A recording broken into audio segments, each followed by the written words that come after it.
et sœurs, que Dieu vous bénisse. Le nouveau recueil au numéro 79. Seigneur, à quel autre irions-nous?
Merci Seigneur Jésus pour cette opportunité que tu nous as conduits encore dans ta maison.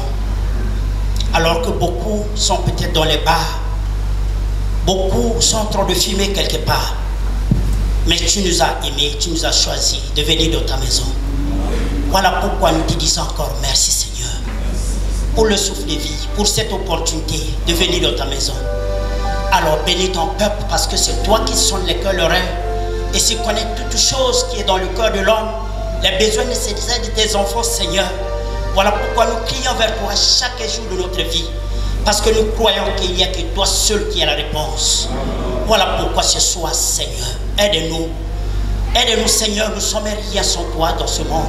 Sans toi, nous ne pourrons rien vaincre Satan sur cette terre. Voilà pourquoi nos regards tournent toujours vers toi. Alors béni soit ce peuple au nom puissant du Seigneur Jésus-Christ, notre Seigneur et Sauveur. Amen.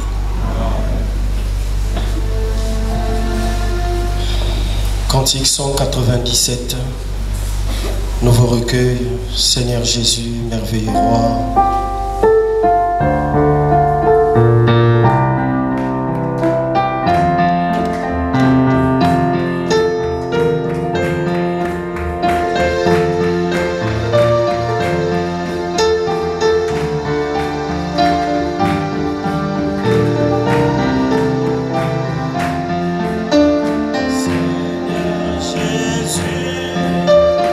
Merveilleux roi,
témoin de ta divine présence.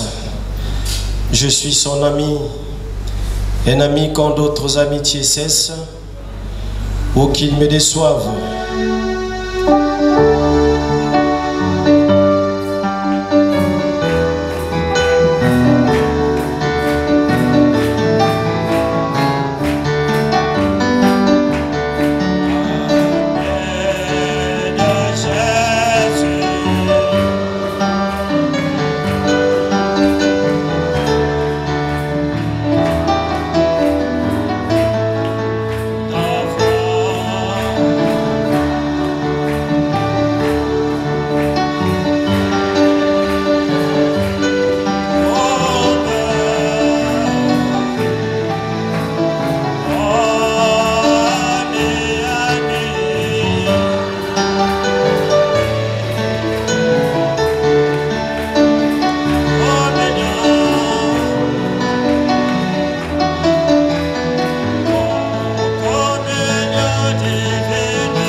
Qu'il soit béni, béni soit son nom.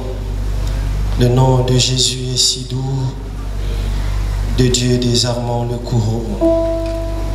C'est lui qui nous appelle au rendez-vous.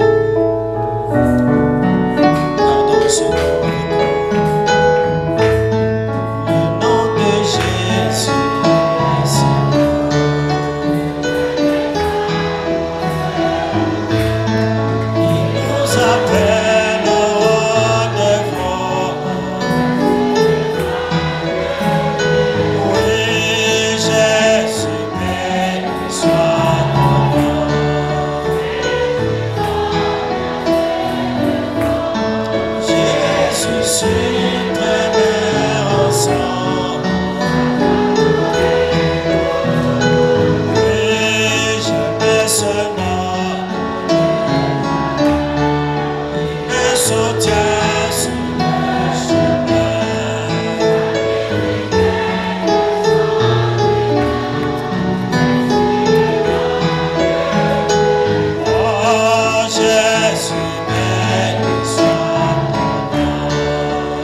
Qu'il soit adoré pour toujours. Pourrais-je l'oublier, mon roi, un roi si tendre qui est mort pour moi? Oh Jésus, je t'aime si profondément. Jésus, Jésus, je t'aime.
Jésus, je t'aime. Je te sais à moi. Oh, quel charme extrême qui me retient à toi.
So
Cantique 153.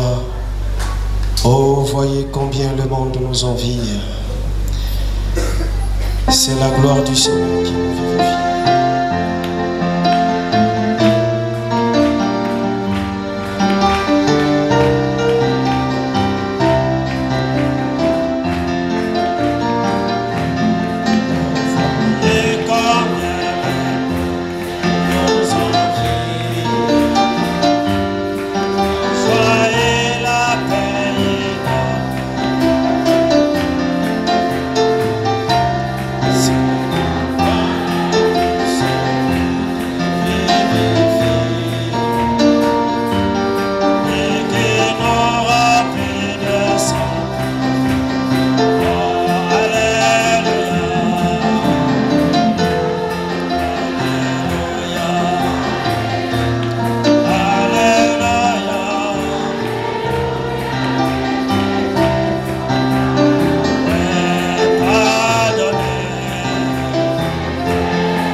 Alléluia, c'est lui qui nous sauve. Frères et des gens, vous pouvez venir prier pour les offrandes. Dans ma vie, dans ma vie.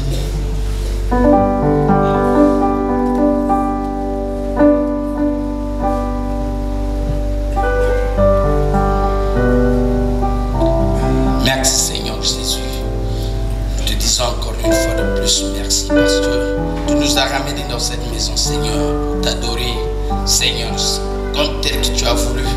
Ok Seigneur Jésus, nous voulons passer simplement aux offrandes et dîmes que nous voulons t'offrir Seigneur Jésus. Bénis cette activité au nom puissant de Jésus. Amen. Amen.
Salue dans le nom du Seigneur Jésus-Christ. Je crois que nous sommes heureux d'être encore dans la maison du Seigneur ce soir. Nous allons prier. Père Céleste, nous te remercions d'avoir conduit nos pas dans cette maison de prière. Il a fait très chaud, mais tes enfants ont tenu à respecter ce rendez-vous. C'est parce que c'est toi qui les as appelés. Et quand tu nous appelles, ce n'est pas pour rien. Ce n'est pas pour nous observer, mais c'est pour agir dans nos vies. Voilà pourquoi nous venons avec des cœurs ouverts, avec un élan d'amour dans nos cœurs. Seigneur, pour t'exprimer notre reconnaissance. Seigneur, sois béni, sois glorifié, sois exalté pour tout ce que tu as fait pour nous. Depuis le dimanche, nous sommes séparés. Tu as gardé les uns les autres. C'est la preuve de ton amour si nous pouvons encore nous voir ce soir. Voilà pourquoi nous voulons être reconnaissants dans les choses que tu fais. Quand nous sommes reconnaissants, tu feras encore davantage. Alors que nous sommes réunis pour ce pain de vie, puisses-tu nous embriser toi-même le pain de vie, que tu l'accordes à chaque cœur, afin que chacun de nous puisse être rassasié de ta parole. Seigneur, ta parole c'est la vie. Nous voulons la recevoir, Seigneur. Alors dispose nos cœurs maintenant, alors que nous t'avons adoré. Viens, dis-nous quelque chose. Aide-moi et aide mon traducteur, afin que tu puisses nous parler à tous. Nous nous recommandons entre tes mains. N'oublie pas notre pasteur, ainsi que Maman Larisson, sois aussi avec eux. Et que la gloire te revienne pour tout ce que tu fais dans nos vies. Dans le nom du Seigneur Jésus-Christ. Amen.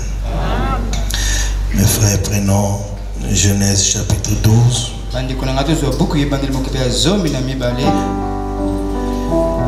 L'Éternel dit à Abraham,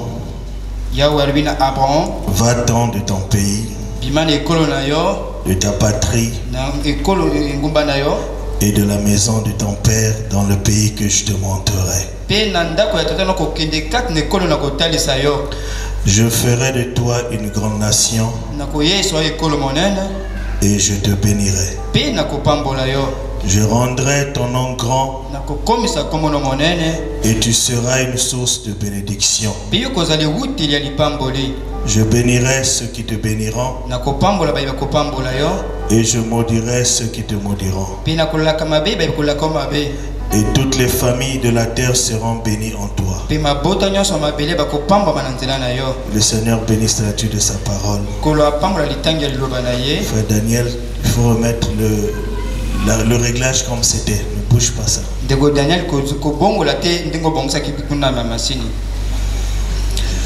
Je vous salue dans le nom du Seigneur Jésus-Christ une fois de plus.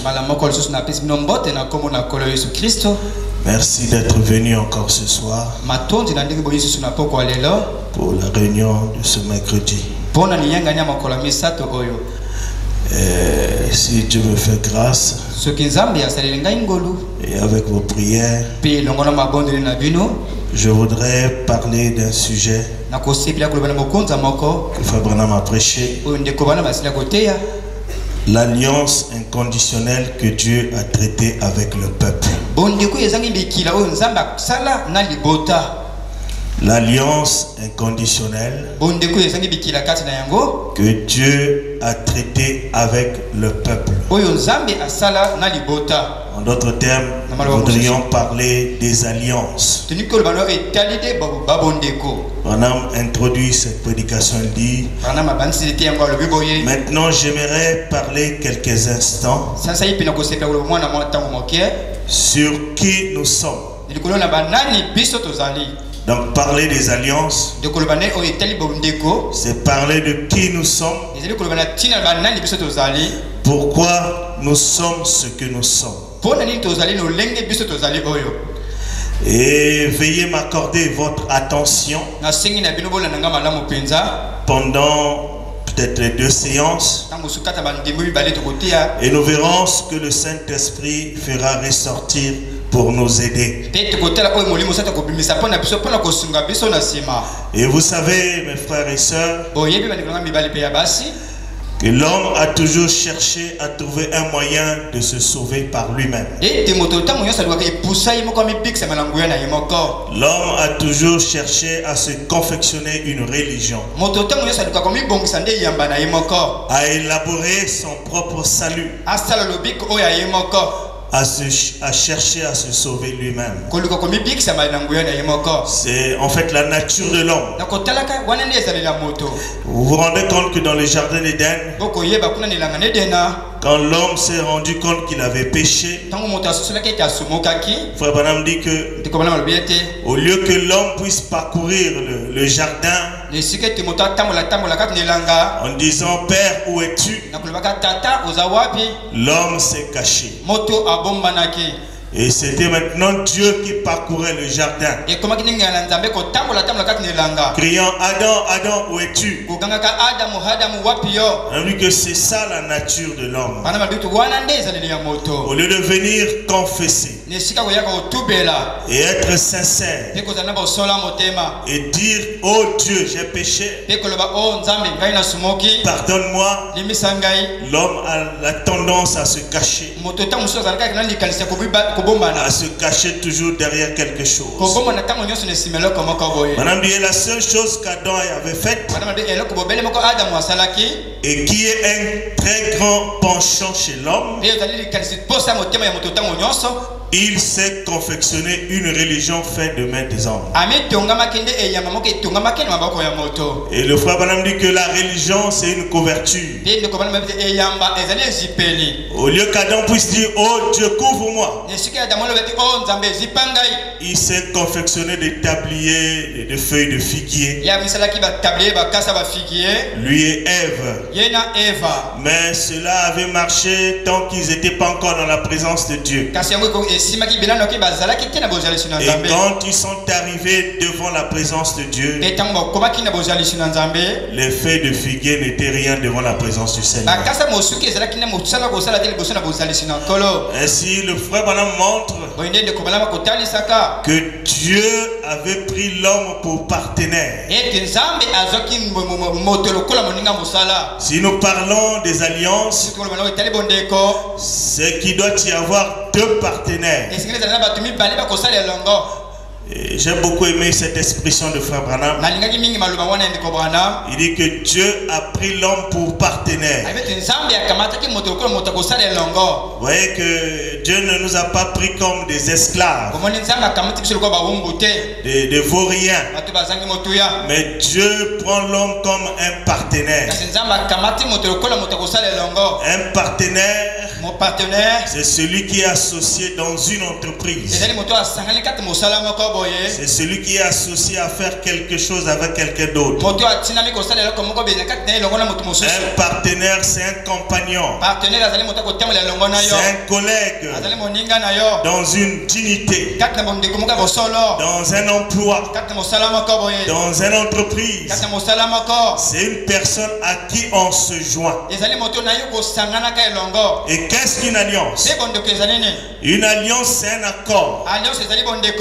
C'est un contrat entre 2 ou plusieurs personnes désireuses d'accomplir quelque chose.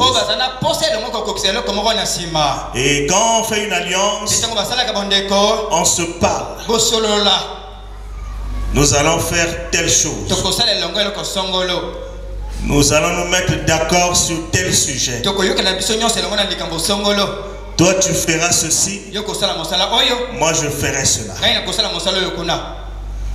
Toi tu vas agir de cette manière, moi je vais agir de telle autre manière. Après cette entente, les deux partenaires doivent signer un accord. Et quand ils signent, c'est la preuve que chaque partie doit respecter le contrat. Quand vous êtes partenaire et que vous signez une alliance,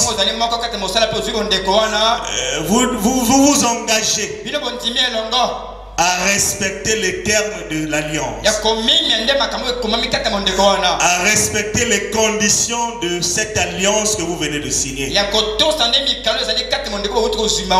Et l'homme était le partenaire de Dieu. Et alors quand Dieu a voulu faire quelque chose sur la terre, Dieu a introduit une alliance. Voilà pourquoi on parle d'une alliance de Dieu avec les hommes. L'alliance de Dieu avec les hommes, c'est un contrat divin, une déclaration souveraine de Dieu.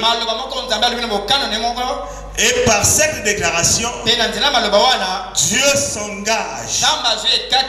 Il promet de faire quelque chose pour un individu. Il promet de faire quelque chose pour un peuple. Il promet de faire quelque chose pour une nation. Dieu s'engage à faire quelque chose. Il prend une décision personnellement et d'une manière souveraine. Et en prenant cet engagement, Dieu veut que son peuple, Dieu veut que l'homme s'engage aussi. Parce qu'il est aussi partenaire. Lui aussi doit accomplir la part du contrat. Dieu s'est décidé, s'est engagé de faire quelque chose avec l'homme. Mais comme l'homme est aussi partenaire, l'homme aussi doit s'engager à respecter. L'homme doit s'engager à obéir, à accepter ce que Dieu veut faire. Parce que l'homme a reçu de Dieu le libre arbitre. Vous voyez ce que l'homme doit faire? Il doit accepter, respecter, obéir ce que Dieu s'engage à faire avec lui. C'est ça la partie que l'homme doit faire. Et l'homme, Dieu lui a doté le libre arbitre. Depuis le commencement, l'homme a le libre arbitre. Chacun de nous a le libre arbitre. Je parlais avec un frère. Il disait ce n'est plus le temps de forcer les gens. Si Dieu le Créateur a donné à l'homme le libre arbitre, que vas-tu faire? Il me parlait de ces jeunes enfants qui devenaient un peu rebelles. La bonne méthode, ce n'est pas d'aller d'une manière brutale avec eux, mais d'aller doucement avec eux, leur montrer le bon chemin et la mauvaise voie. Parce que Dieu a mis dans l'homme le libre arbitre. Chacun de nous, comme nous sommes assis, a le libre arbitre. C'est un choix que Dieu a placé dans l'homme, d'accepter ou de refuser. Dans le ministère expliqué, le péché c'est quoi?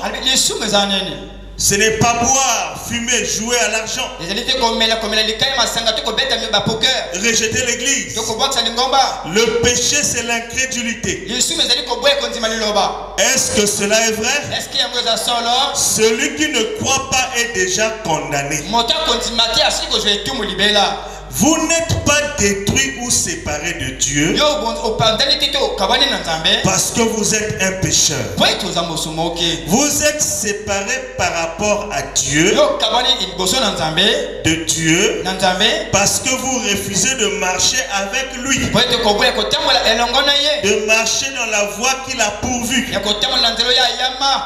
Vous avez la mort et la vie devant vous. Chacun de nous a la mort et la vie devant soi. Juste comme Adam et Ève. Chaque homme a le libre arbitre. Et l'arbre de la vie et l'arbre de la mort sont devant nous tous. Vous pouvez prendre soit l'un, soit l'autre que vous souhaitez. Ça dépend de l'arbre dont vous mangez, c'est ce que vous êtes.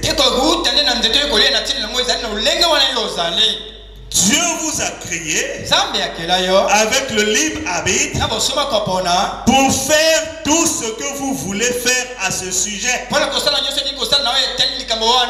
Il ne peut pas vous contraindre à l'aimer. Il ne vous force pas à l'aimer. Dieu ne force pas les hommes à l'aimer. Ça, c'est pas Dieu. Il dit, si j'avais forcé ma femme à m'aimer, je redouterais de l'épouser. Mais elle est venue sur base. Elle m'a accepté tel que j'étais et elle m'a épousé.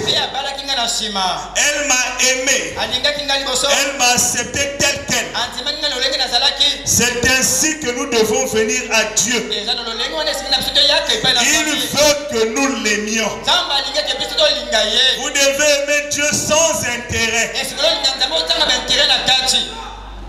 Ne venez pas à Dieu pour une quelconque bénédiction.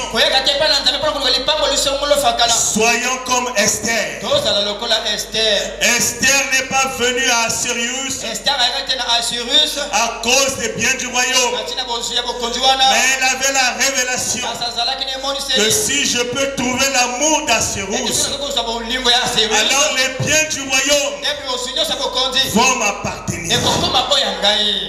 Amen. Ne venons pas à Dieu pour un quelconque intérêt. Venons à Dieu parce que nous l'aimons. Et il mérite que nous puissions l'aimer. Parce qu'il nous a aimés le premier. Et la preuve qu'il nous a aimés, il a donné sa vie pour moi. Il a donné sa vie pour toi. Il n'y a personne qui peut t'aimer comme Jésus. Et il n'y a personne qui peut t'aimer plus que Jésus.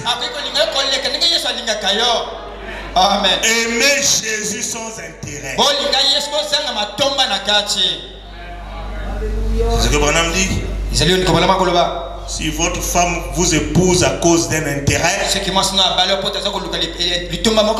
il dit je redouterai cela. N'aimez pas Dieu parce qu'il doit me guérir. Parce que quand il va te guérir, tu vas l'abandonner.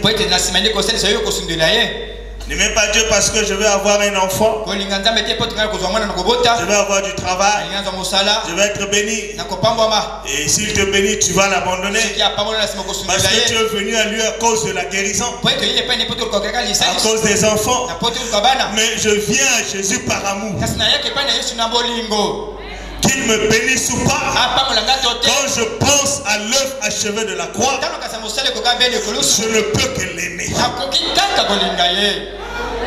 L'amour ne s'explique pas. Et vous devez ressentir dans votre cœur que vous aimez Jésus sans intérêt. Je l'aime seulement comme ça. Je ne sais pas pourquoi je l'aime, mais je l'aime. Vous devez arriver là. Je ne sais pas pourquoi j'aime le message, mais je sens dans mon cœur que j'aime le message. C'est ça l'amour. L'amour ne s'explique pas.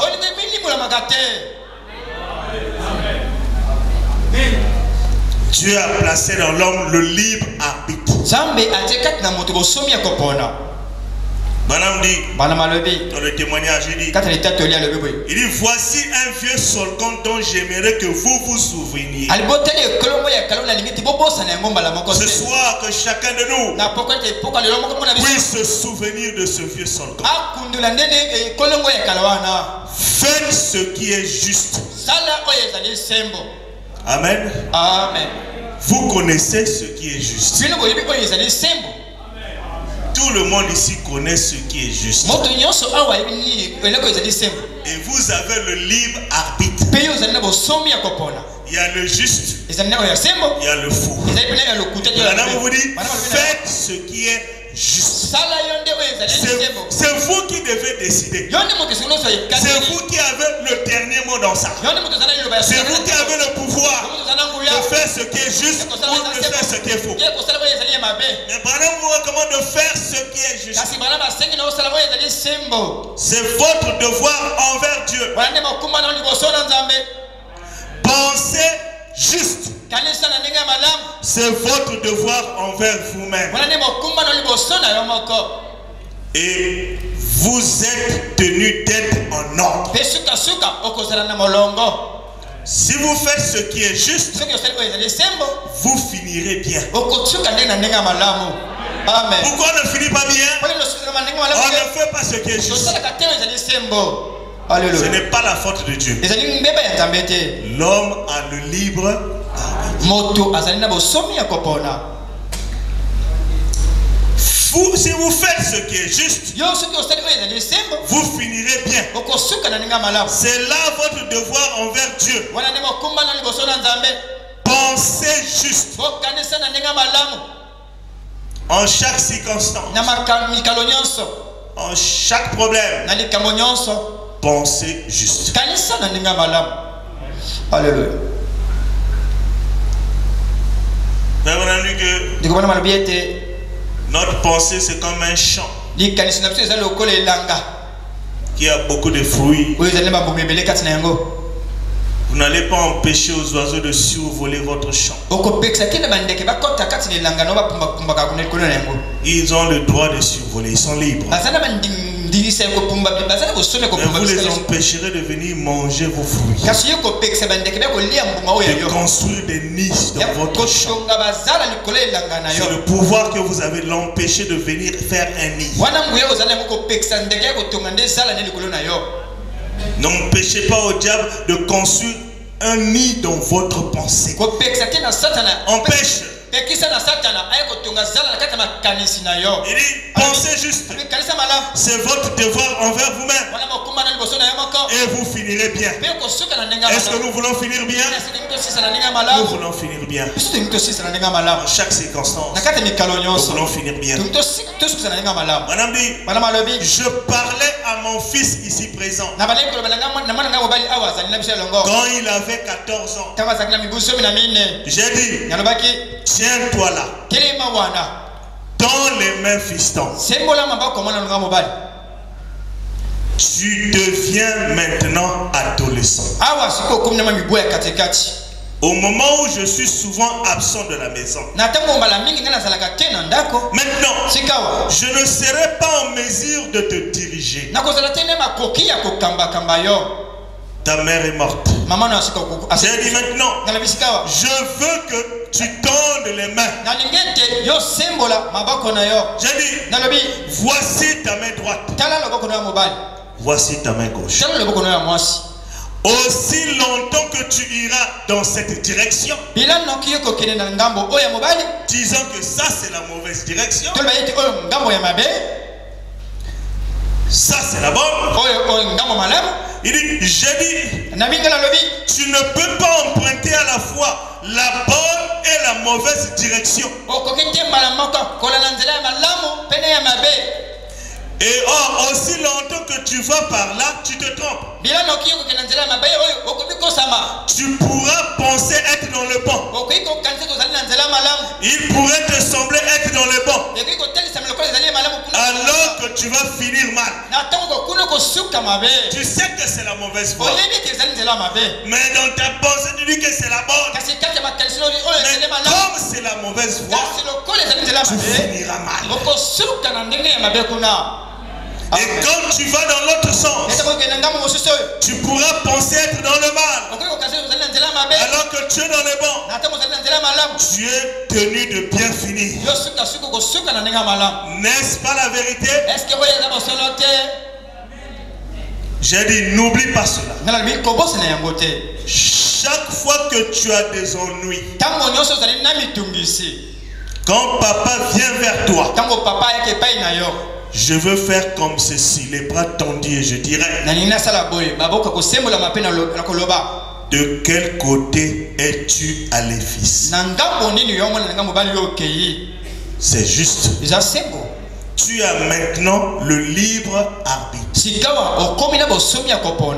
Tu dois agir en ton propre nom. Je t'ai élevé au mieux de ma connaissance jusqu'à cet âge-ci maintenant. Tu vas sortir avec d'autres garçons de l'école secondaire, du collège et des alentours. Et il y aura tout devant toi. Mais n'oublie pas, accroche-toi toujours à ce qui est juste. Attache-toi à ce qui est juste. Tu finiras bien. Est-ce que ceci nous enseigne? C'est pas seulement pour Billy Paul, c'est pour chacun de nous. Amen. On ne peut pas suivre le bon chemin et le mauvais chemin à la fois. Quand il y aura des ennuis, madame dit: souviens-toi, tu as pris le mauvais chemin. Parce que tu as le libre arbitre. Nous voyons la façade extérieure. Les jeunes gens surtout, ils rencontrent n'importe quoi aujourd'hui.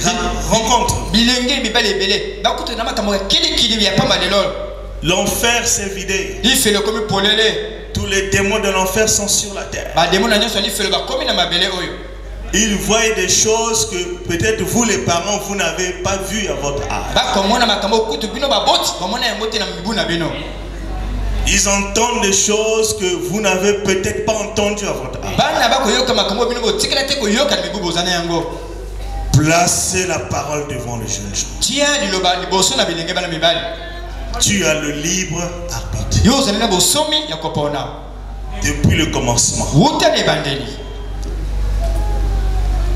Tu ne peux pas forcer quelqu'un à faire le bien. Aujourd'hui, tu vas forcer quelqu'un comme il fera l'hypocrisie. Il fera l'hypocrisie. Il va te sourire. Mais tu ne connais pas son cœur. Il n'y a que Dieu qui connaît le cœur. C'est pourquoi Dieu a donné à l'homme le libre arbitre. Mon frère, Dieu t'a donné le libre arbitre. Ma soeur, Dieu t'a donné le libre arbitre. C'est à toi de choisir la voie que tu veux suivre.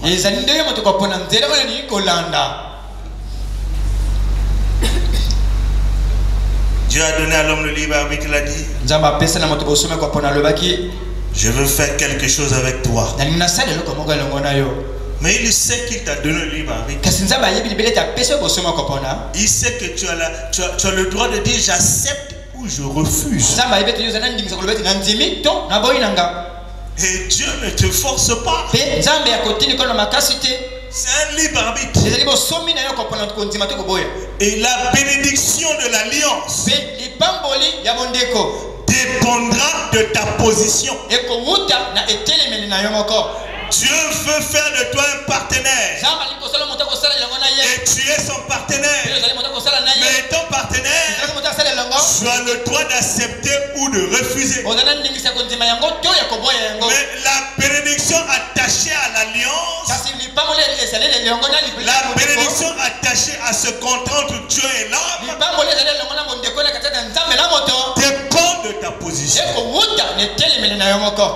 Parce que Dieu sait qu'il fera ce qu'il a dit. Ce qu'il a dit, il le fera. Ce qu'il a promis, il va le faire. Peu importe sa condition. Mais il va le faire. Mais toi, tu peux retarder ce que Dieu veut faire. Ta position peut amener une interruption dans le programme de Dieu dans ta vie. Et quand tu amèneras une interruption dans ta vie, Dieu va faire ce qu'il pouvait faire avec toi, avec quelqu'un d'autre. Parce qu'il est souverain.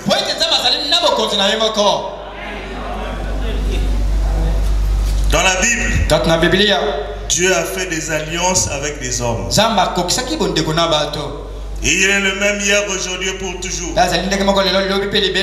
S'il a fait des alliances hier, aujourd'hui, il fait des alliances avec des hommes. Il y a des hommes assis ici, des femmes assises ici, avec qui Dieu a fait des alliances. Ah, il faut faire attention avec ces hommes. Des hommes et des femmes avec qui Dieu a fait des alliances. Et dans la Bible, il y a en fait, en réalité, deux principales alliances.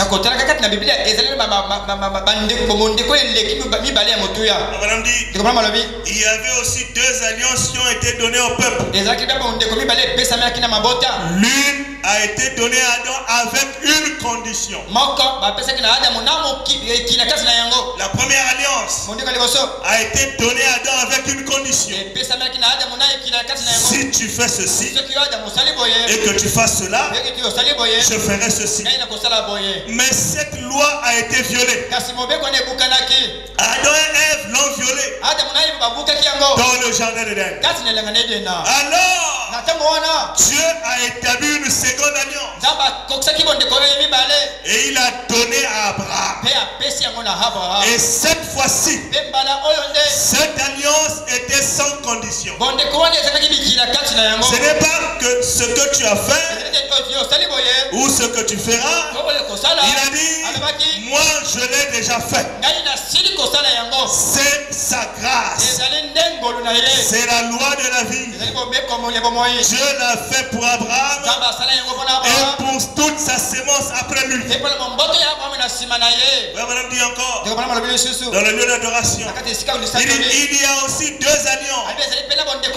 Il a fait une alliance avec Adam, le premier homme qui a vécu sur terre. Cette alliance était conditionnelle. Si tu fais telle chose ou telle chose, moi je ferai telle ou telle chose.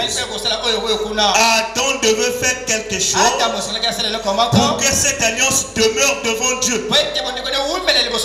Il devait marcher dans les voies de Dieu, observer toute la parole, ne pas désobéir à une seule parole. Mais il a aussi fait une autre alliance. C'est celle, c'était avec Abraham. Cette alliance-là n'était pas soumise à des conditions. Elle était inconditionnelle. Dieu a donné l'alliance à Abraham sans condition. Pas je ferai. J'ai fait, je l'ai déjà fait. Et si la première alliance était avec Adam? Genèse 2. Genèse 2. On peut lire ça. Genèse 2, verset 15 à 17. Genèse 2, verset 15 à 17. Voyez comment Dieu donne la première alliance à Adam. Une alliance avec Adam comme partenaire. Dieu a créé l'univers. Il a tout placé. Mais il voulait faire de l'homme son partenaire. Il a créé les animaux, il a créé tout, il a créé Adam. Dans son amour, il voulait faire d'Adam son partenaire. Et au verset 15, il dit, l'Éternel prit l'homme et le plaça dans le jardin d'Éden pour le cultiver et pour le garder. L'Éternel donna ce don à l'homme. Tu pourras manger de tous les arbres du jardin. Mais tu ne mangeras pas de l'arbre de la connaissance du bien et du mal. Car le jour où tu en mangeras, tu mourras. Une condition. Mais une alliance conditionnelle. Adam, je te donne le jardin. Fais tout ce que tu veux avec le jardin. C'est toi qui as l'autorité. C'est toi qui as la suprématie. C'est toi le chef. Mais regarde, ne touche pas à l'arbre de la connaissance du bien et du mal. Le jour où tu en mangeras, tu mourras. C'était une alliance. Adam était partenaire. Il devait respecter la partie de son contrat. Et dans cette alliance, chaque soir, ça veut dire que Dieu descendait dans la communion, dans la fraîcheur du soir, sous le grand palmier. Ça veut dire que la lumière sacrée descendait prier sur Adam et Ève, alors qu'ils étaient sous la grande cathédrale de Dieu. Ils communiaient avec Dieu. Ils n'avaient pas à s'inquiéter aussi longtemps qu'il restait dans l'alliance. Dieu descendait. Adam n'avait pas à s'inquiéter. Tout marchait parfaitement. Il n'avait pas à s'inquiéter pour les vêtements. Il n'avait pas à s'inquiéter au sujet du manger. Il n'avait pas à s'inquiéter au sujet de la maladie. Il n'avait pas à s'inquiéter au sujet de la mort. Le chagrin. Il ne connaissait rien de cela. Il était simplement libre comme un enfant. Il avait un Père céleste qui veillait sur lui et qui communiait avec lui chaque jour. N'est-ce pas merveilleux? Si nous pouvions retourner à cela. Et vous savez, chaque âme rachetée aujourd'hui vit en dessous de ses privilèges que procure ce genre de communion. Quand vous êtes sous cette communion, Dieu pourvoira à tout ce qu'il vous faut pour ce voyage. Est-ce que vous le croyez? Quand vous êtes sous cette alliance, quand vous êtes sous cette communion, Dieu pourvoira. S'il pourvoit pour les oiseaux du ciel, ayez la foi, il pourvoira pour votre voyage. De la nouvelle naissance jusque dans la gloire. Et quand ce vieux tabernacle mortel arrivera à la fin, Dieu a pourvu de nous en donner un autre. Nous nous inquiétons même pas de la mort. Parce qu'au même moment que le souffle de vie quitte cette chair, nous avons un autre tabernacle qui nous attend. Et nous attend dans la même minute. Nous entrons dans ce tabernacle.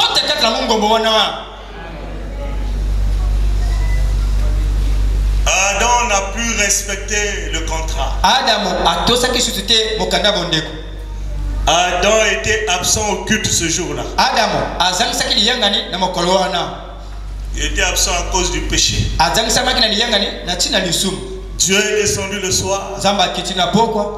Il est arrivé à la cathédrale. Là il avait l'habitude de rencontrer Adam et Ève.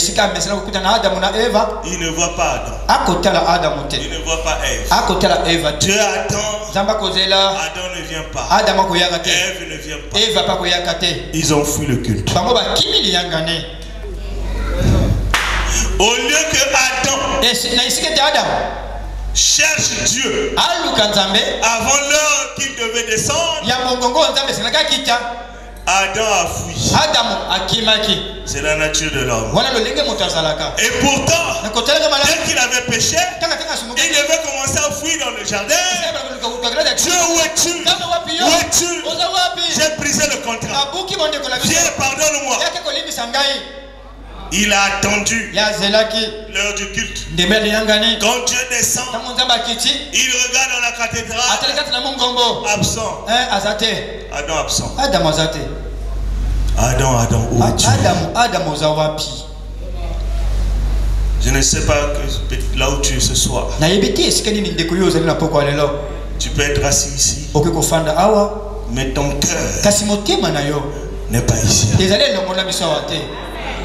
Ton cœur est dans le péché. Le Dieu qui a parlé avec Adam, le Dieu qui a parlé au temps d'Adam est en train de t'interpeller. Mon fils, où es-tu? Tu n'es pas là où tu devais être. Ta place est vide à la cathédrale. Adam, où es-tu? Dieu voit Adam venir avec sa religion autour de lui. Les feuilles de figuier. Adam, qu'est-ce qui ne va pas? Tu es absent au culte. Je ne te vois plus. Tu as mangé à l'arbre de la connaissance du bien et du mal. Tu as brisé le contrat. Tu n'as pas respecté longtemps.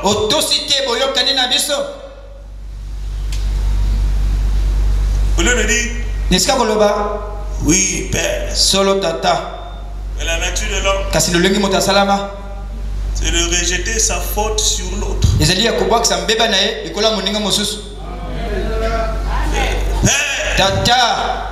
la femme que tu as mise à côté de moi. Cette fois-ci, maintenant la femme était une mauvaise chose.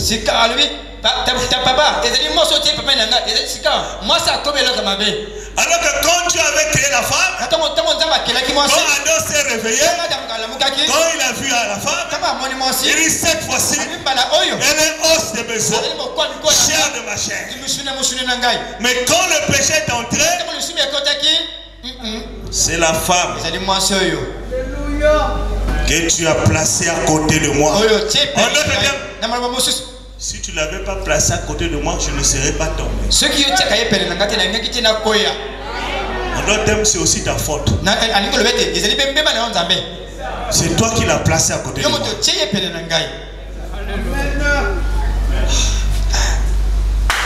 Adam, tu as brisé le contrat. Ève, qu'est-ce qui ne va pas? Ce n'est pas moi. C'est le serpent qui m'a séduite. Mais tu as le libre arbitre. Adam aussi avait le libre arbitre. Vous pouvez refuser. Vous avez brisé le contrat. Dieu les a chassés du jardin.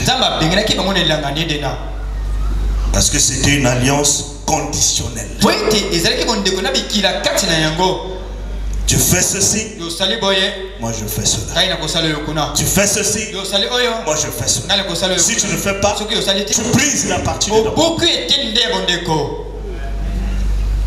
Madame dit, dans Israël à la mer Rouge, il dit l'homme brise toujours son alliance. C'est la nature de l'homme. C'est rejeter toujours la faute sur quelqu'un d'autre. L'homme brise toujours son alliance. Mais l'homme a toujours essayé de trouver un moyen pour se sauver lui-même.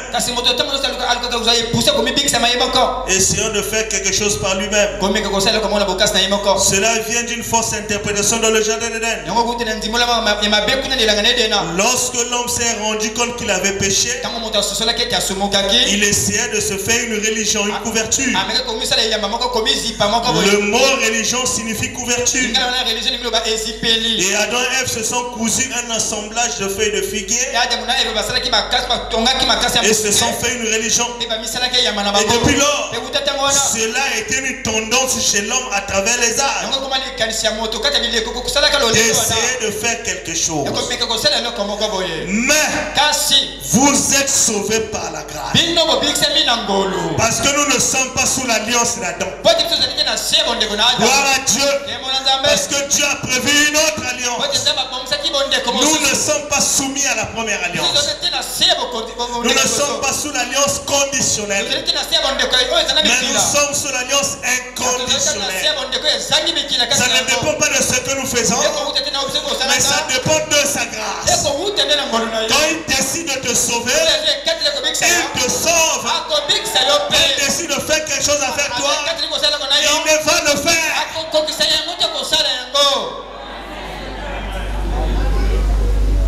Vous êtes sauvés par la grâce, l'élection, la préconnaissance, la prédestination, la préordination de Dieu.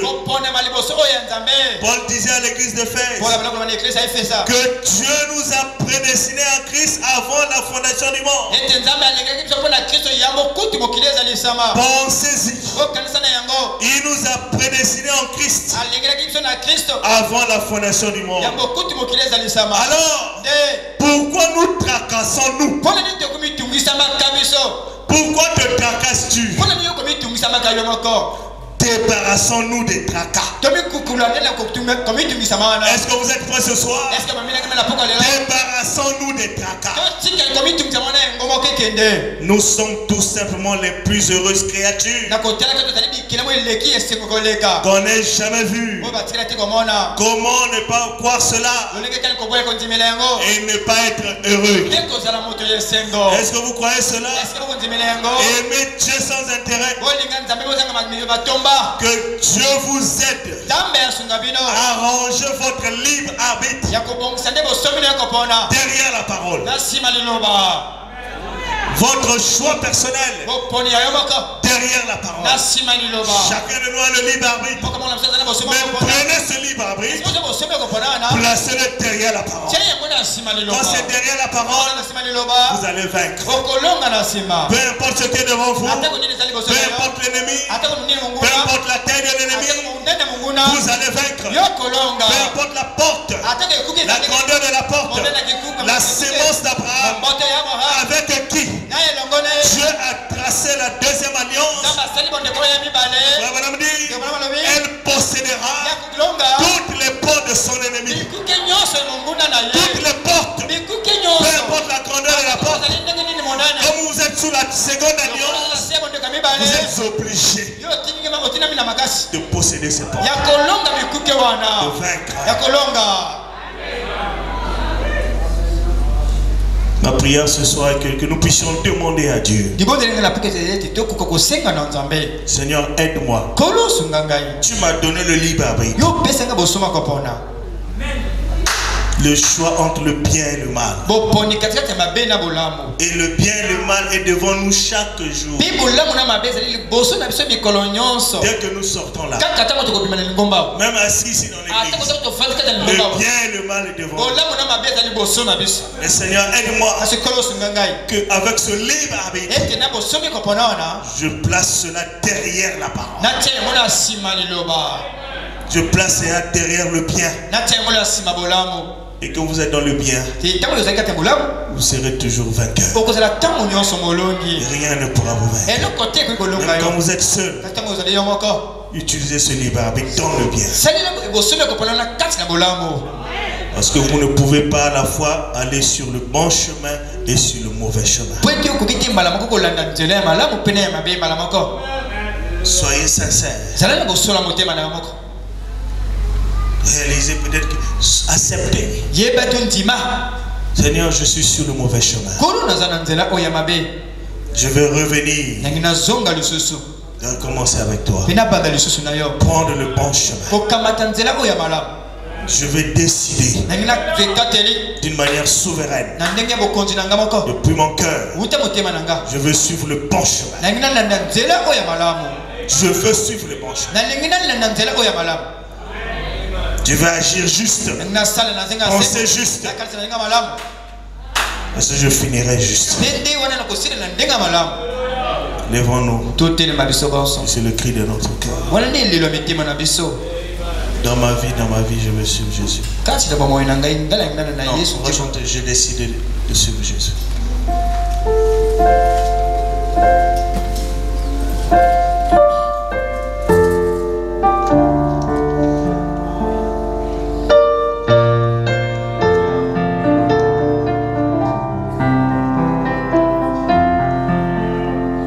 J'ai décidé.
Tu as le libre arbitre. Même si tu es seul devant ton téléphone, devant ces réseaux sociaux, prends la résolution comme Daniel. Je ne vais pas m'essuyer avec les choses du monde. Dieu ne te forcera pas. Il t'a donné le libre arbitre.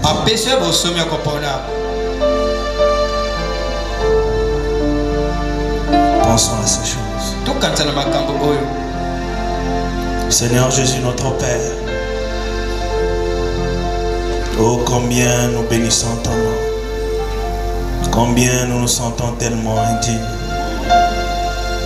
Tu as créé l'univers.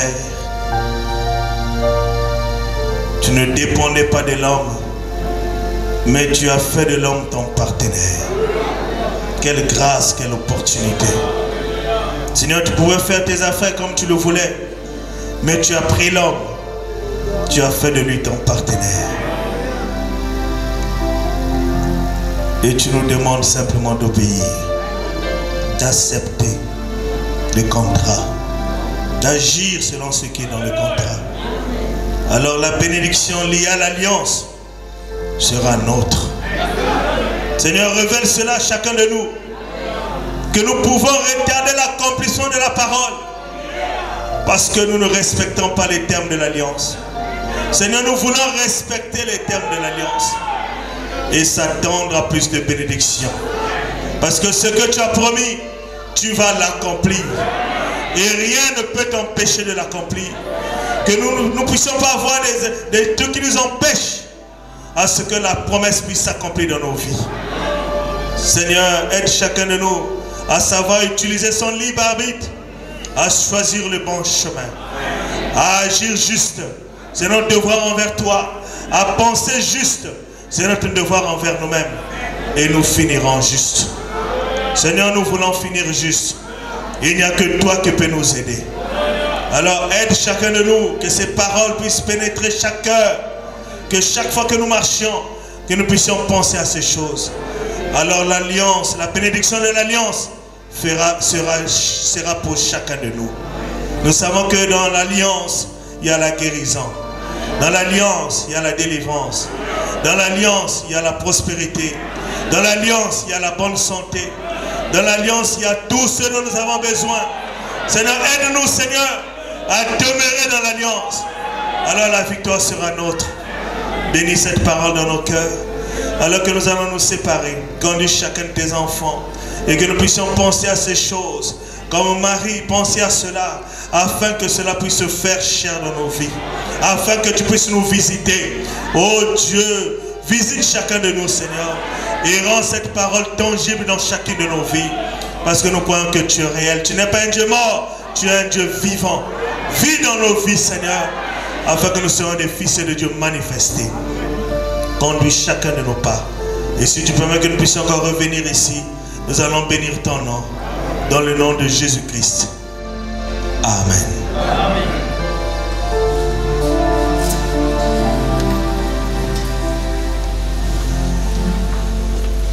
Une couronne, Jésus, au soldat.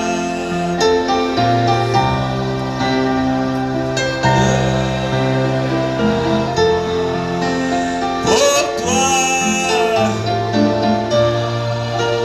pour moi,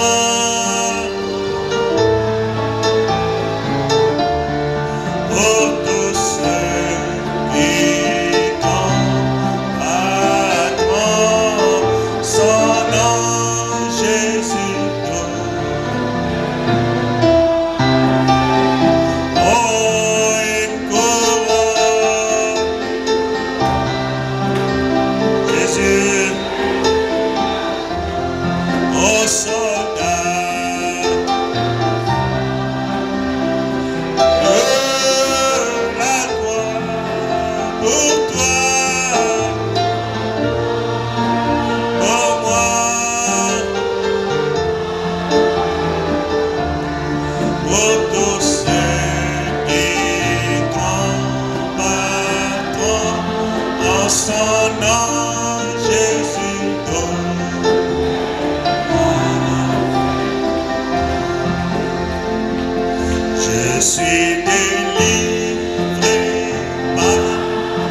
Oh